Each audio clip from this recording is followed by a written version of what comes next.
Hello, everyone, and welcome back to Bliss and Mischief. Or for many of you, just welcome. I'm your host, Amy, and this is the podcast where we stop fighting the messiness of life and start looking for the quiet win hidden right inside. If you've been here before, you might be thinking, wait, where did the first 20 episodes go? Well, friends, they became the ultimate example of mischief. Long story short, life got messy, and I had to take them down. But as I learned to sit with the frustration, I realized that the very messiness I was dealing with was a sign that I needed. It was time to start fresh with a format that feels authentic to my mission. And what is that mission? It's all about finding the Blisschief in life. Blisschief is the one word my sister and I created to define the art of navigating life's craziness. It has two main paths, and we're going to walk both of them on this show. Path one, it's seeking the bliss in the midst of life's mischief, searching for that silver lining, the lesson, and finding that moment of gratitude right in the middle of all of the chaos.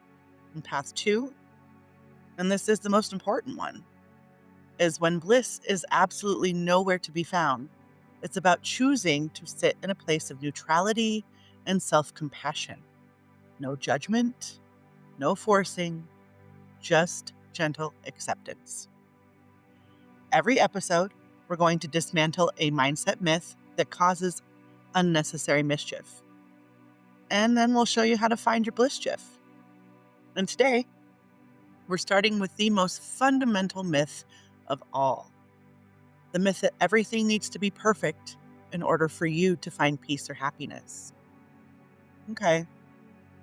So let's talk about the myth that causes the most mischief. And it's the one we live by often without even realizing it. This myth is that you must conquer, fix, or eliminate all of the messiness and chaos in your life to be worthy of feeling happy or peaceful or content. We tend to believe that bliss is something that you earn only after the fight. And we treat life like a battlefield where the goal is to have zero problems and smooth sailing. But the mischief in that belief creates absolute, total exhaustion. And it can show up in so many ways, right? It's the day you spill your coffee on your shirt right before a big meeting. And instead of just dealing with the stain or changing your shirt, you spend 15 minutes in your head beating yourself up for being unprepared or clumsy or stupid. The stain may have caused the mischief, but the internal beatdown is the real problem. This kind of mindset forces us into a place of helpless waiting. We put our happiness on pause, waiting for the universe to tidy up for us. We end up clinging to the pain because in some twisted way, it gives us an identity. The identity of victimhood, being a victim of your circumstances. Now, from my perspective, as someone who has studied human behavior and works with energy, recognizing when you have been a victim is absolutely vital for healing. But here's the tough and loving truth. That recognition is not a permission slip to stay there forever. When we stay stuck, waiting for things to be fixed, or the mess to disappear, we give the outside world that much more power over us. And as a coach, I see this all the time. You put your energy and focus on the problem, not the solution. And the assertive choice is reclaiming your energy. The path to Blisschief isn't about eliminating the friction. It's about shifting the conversation during it.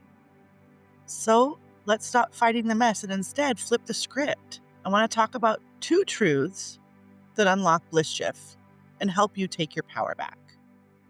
The solution and the fundamental truth that eradicates the mischief mindset is this: your peace is available to you right now, and it is not dependent on the state of your to-do list or the chaos of your day. This is an inside job, and it's a tool that you choose to pick up. This is the power of Blisschief. And remember, we have two paths. Path 1 is seeking the bliss and the mischief. This is an energetic reframing. It's when you can look at the chaos and assertively demand the lesson or the good that came from it. When I lost those 20 episodes, the initial mischief was massive frustration. But the bliss I sought was this: clarity. I realized I needed a stronger, clearer format. And the mischief gave me permission to rebuild on a foundation that feels 100% right for me. This isn't forced positivity or fake gratitude. This is a conscious effort, a shift of personal energy away from the victimhood toward empowerment. Actively asking yourself, what am I learning here? How can this serve me later? And why is this happening for me? Is the conscious effort we want. This is where you find the bliss in the mischief. But let's be real, because sometimes life doesn't offer a silver lining. And this is where path 2 comes in.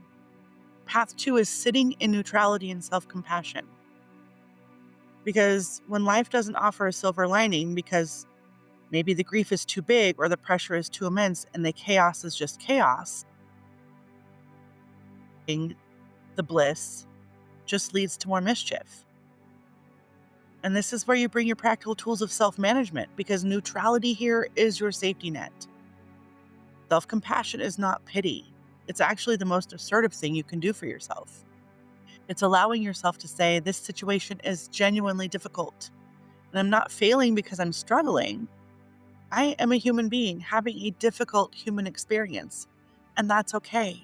This path is about dropping the weapon of self-judgment, and it's about resolving the internal conflict. It's realizing that you don't have to be perfect to be worthy of your own kindness. So when the myth tells you you have to fix this or you're a failure, you can respond assertively. I am choosing neutrality right now, and this is a mess, and I am choosing to be kind to myself while I am in it. That choice is the Blisschief. It takes your power back from the circumstance. And the goal isn't instant happiness. The goal is to escape the trap of self-judgment. Because when you are kind to yourself, you clear the way to have the energy to find the solution. So that's it. That's the Blisschief. It's not about ignoring the mischief. It's about choosing a higher perspective over frustration and self-blame. We are leaving behind the myth that we have to conquer the mess to be happy. And we are choosing two powerful paths instead. Path 1, actively seeking the lesson, the clarity, or the bliss in the chaos. Path 2, choosing neutrality and self-compassion when that bliss is elusive. This is your power, and this is your practice. Now, before we transition to this week's challenge, I want us to take a moment to anchor the energy that we have created today. Take a deep and intentional breath with me and allow yourself to simply receive this blessing. May you speak your truth with assertiveness, grace, and courage. May you be deeply rooted in the wisdom of your ancestors, guides, and angels. May you clearly see the path before you, and as new challenges arise, may you learn all lessons through love and compassion. May you be intuitively connected to your higher self, and may it pull you forward in times of question. May you be divinely connected to the infinite, universal energy of all that is love. God, Source, whatever term feels right with your soul. May it protect and strengthen you and bring you immense abundance and joy. Feel the strength of that connection. You are rooted, you are worthy, and you are ready for the challenge. And your challenge this week is simple, but it does require radical honesty. Identify one piece of mischief, a recurring frustration, a small failure, a piece of chaos, and use the two-path test. Ask yourself, can I find the bliss here? If the answer is yes, great. Find the silver lining.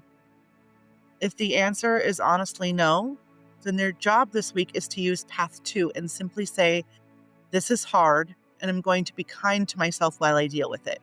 No self-judgment, just neutrality and grace. That is the Blisschief in action. I want to thank you so much for joining me today on this relaunch and for letting me share this foundational concept with you. If this resonated with you, please hit subscribe so you don't miss next week's episode, where we're going to talk about the myth that you must be productive to be worthy, and send this to a friend who might need it as well. Until next time, keep taking your power back and keep searching for the Blisschief.